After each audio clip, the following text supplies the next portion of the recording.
प्यारे बच्चों, आपका मेरे चैनल भगवान जीआईसी कोडदार में बहुत बहुत स्वागत है। आज हम कक्षा 12 के छात्रों को, जिनका हिस्ट्री एक सब्जेक्ट है, उनके लिए ये वीडियो बना रहे हैं। इस वीडियो को पूरी देखिएगा, बोर्ड में इसमें से कई प्रश्न आपको मिल सकते हैं। तो आइए वीडियो शुरू करते हैं। सिंधु घाटी सभ्यता में जूते खेत के साक्ष्य किस पुरातात्विक स्थल से प्राप्त हुए हैं? उत्तर, सिंधु घाटी सभ्यता में जूते खेत के साक्ष्य कालीबंगन में मिले हैं, जो कि वर्तमान समय में राजस्थान में स्थित है। प्रश्न 2, अर्थशास्त्र नामक ग्रंथ किस राजवंश के शासनकाल में लिखा गया? उत्तर, अर्थशास्त्र नामक ग्रंथ मौर्य वंश के शासनकाल में लिखा गया था। प्रश्न 3, वीएस सुखथांकर किस भाषा के प्रमुख विद्वान थे? उत्तर, वीएस सुखथांकर संस्कृत के एक महान विद्वान थे।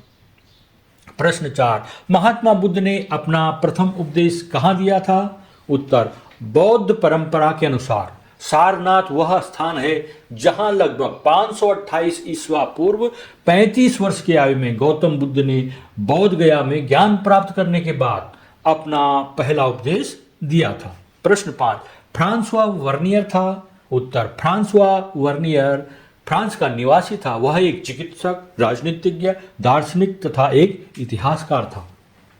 प्रश्न 6, किस संत की वाणी का संग्रह बीजक नाम से प्रसिद्ध है? उत्तर, कबीर की वाणी का संग्रह बीजक नामक ग्रंथ में संकलित है। बीजक ग्रंथ में कबीर द्वारा रचित दोहों का संकलन किया गया है। प्रश्न 7, जलियांवाला बाग हत्याकांड किस वर्ष हुआ? उत्तर, जलियांवाला बाग हत्याकांड सन 1919 ईस्वी में हुआ था। प्रश्न 8, 16 महाजनपदों का उल्लेख सर्वप्रथम कहाँ मिलता है? उत्तर, अंगुत्तर निकाय में 16 राज्यों या महाजनपदों का उल्लेख है। प्रश्न 9, सुत्त पिटक में किसकी शिक्षाओं को संग्रहित किया गया है? उत्तर, सुत्त पिटक में महात्मा बुद्ध की सामान्य जनों के लिए दी गई शिक्षाओं को संग्रहित किया गया। प्रश्न 10, खालसा पंथ की नींव किसने डाली थी? उत्तर, खालसा पंथ की नींव गुरु गोविंद सिंह जी ने डाली थी। प्रश्न 11, विजयनगर वास्तुकला के दो प्रमुख उदाहरण क्या हैं?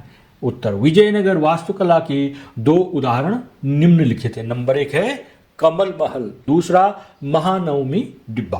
प्रश्न 12, मुंबई दक्कन में लागू की गई राजस्व प्रणाली को क्या कहा जाता है? उत्तर, मुंबई दक्कन में लागू की गई राजस्व प्रणाली को रियतवाड़ी राजस्व प्रणाली कहा जाता है। प्रश्न 13, भारतीय संविधान के प्रारूप समिति के अध्यक्ष कौन थे? उत्तर, भारतीय संविधान के प्रारूप समिति के अध्यक्ष डॉक्टर भीमराव अंबेडकर थे। प्रश्न 14, अभिलेख किसे कहते हैं? स्पष्ट कीजिए। उत्तर, अभिलेख वह पुरातात्विक साक्ष्य होते हैं जो प्राचीन काल में राजाओं द्वारा, अन्य शासकों द्वारा पाषाणों, शिलाओं, स्तंभों, ताम्रपत्रों एवं दीवारों पर उत्कीर्ण किए जाते थे। अभिलेखों का उपयोग आमतौर पर आदेशों का प्रसार प्रचार करने के लिए किया जाता था, ताकि लोग उन्हें देख सकें और उन आदेशों का पालन कर सकें। इन अभिलेखों को अलग अलग भाषाओं में लिखा जाता था, जिसमें से प्रमुख भाषाएं पाली, संस्कृत और प्राकृत हैं।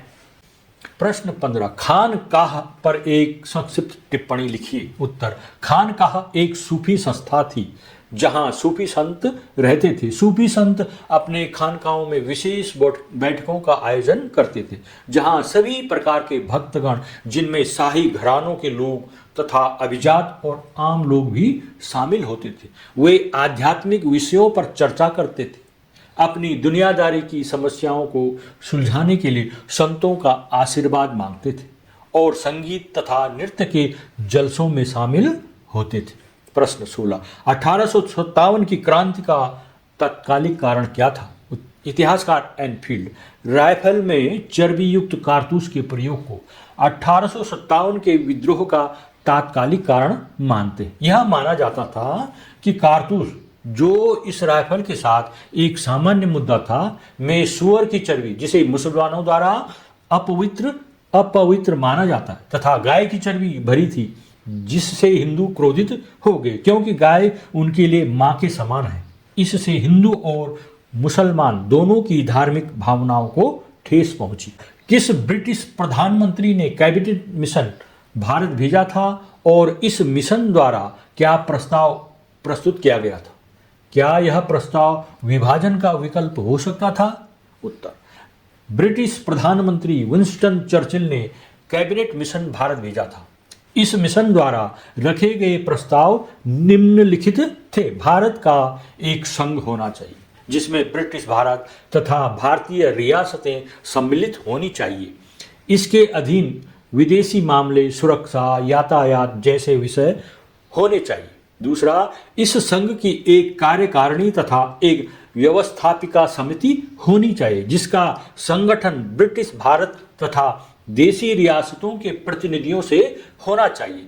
व्यवस्थापिका सभा में किसी महत्वपूर्ण सांप्रदायिक समस्या पर निर्णय करते समय प्रतिनिधियों के बहुमत का उपस्थित होना अपेक्षित है।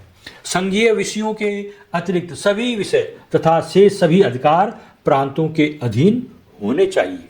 संघ के अंतर्गत सभी विषयों तथा अधिकारों के अतिरिक्त शेष सभी विषय तथा अधिकार रियासतों के अधीन होंगे।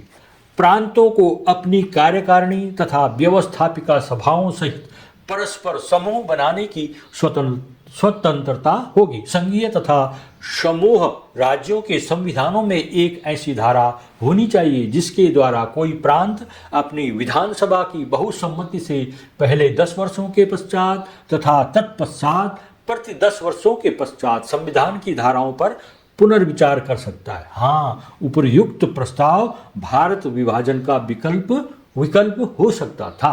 प्रश्न 18, बंगाल के अस्थायी भूमि प्रबंध की मुख्य विशेषताएं क्या थी? उत्तर, बंगाल के अस्थायी भूमि प्रबंध की मुख्य विशेषताएं निम्नलिखित थीं।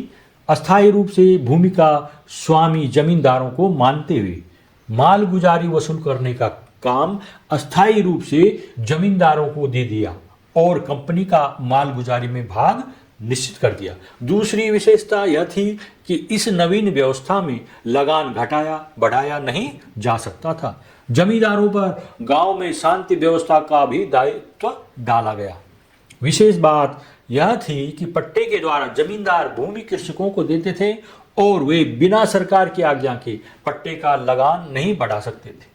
यदि जमींदार समय पर नियमित लगान नहीं देता था तो उससे संपूर्ण भूमि छीनी जा सकती थी। 19, स्थापत्य की कौन कौन सी परंपराओं ने विजयनगर के वास्तुविदों को प्रेरित किया? उन्होंने इन परंपराओं में किस प्रकार का बदलाव किया? उत्तर, विजयनगर के वास्तुविदों को किलेबंदी, आयताकार बुर्ज, प्रवेश द्वार, गोपुरम महल, परिषद भवन, आवासीय भवन, मंदिरों और विशेष चित्रकारी ने प्रेरित किया। किलेबंद बस्ती में जाने के लिए बने प्रवेश द्वार पर बनी मेहराब, साथ ही द्वार के ऊपर बनी गुंबद तुर्की सुल्तानों द्वारा प्रवर्तित स्थापत्य के चारित्रिक तत्व माने जाते हैं। कला इतिहासकार इस शैली को इंडो इस्लामिक कहते हैं क्योंकि इसका विकास विभिन्न क्षेत्रों की स्थापत्य की परंपराओं के साथ संपर्क से हुआ। नए मंदिरों के निर्माण के अतिरिक्त विजयनगर के शासकों ने पूरे मंदिरों में भी कुछ परिवर्तन किए। शहरी केंद्र में व्यापारियों के भवन हैं। यहाँ मंदिर और मकबरे भी मिले हैं। शाही केंद्र में 2 प्रमुख संरचनाएं हैं, सभा मंडल और महानवमी डिब्बा। ये धार्मिक कार्यों के निमित्त बनाई गई थी। मंदिर पिरामिडीय आकार के हैं।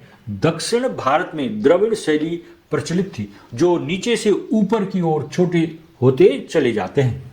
मंदिर स्थापत्य के संदर्भ में इस समय तक विभिन्न नए तत्व प्रकाश में आते हैं। इनमें विशाल स्तर पर बनाई गई संरचनाएं जो राजकीय सत्ता की द्योतक हैं शामिल है। इनका सबसे अच्छा उदाहरण रायगोपुरम अथवा राजकीय प्रवेश द्वार थे जो केंद्रीय देवालयों की इमारतों से भी ऊंचे प्रतीत होते थे और लंबी दूरी से ही मंदिर के होने का संकेत देते थे। अन्य विशिष्ट अभिलक्षणों में मंडप तथा लंबे स्तंभों वाले गलियारे जो प्रायः मंदिर परिसर में स्थित देवस्थलों के चारों ओर बने थे शामिल है। झूलते मंडप यथा जिजी ने भी वास्तुविदों को आकर्षित किया था। वही विट्ठल मंदिर का रथ भी चित्ताकर्षक है जो निश्चित ही वास्तुविदों को प्रेरित करने में सक्षम रहा होगा। राजकीय केंद्र के सबसे सुंदर भवनों में लोटस टेम्पल है, लोटस महल है। प्रश्न 20, इब्न बतूता द्वारा वर्णित डाक व्यवस्था का वर्णन कीजिए।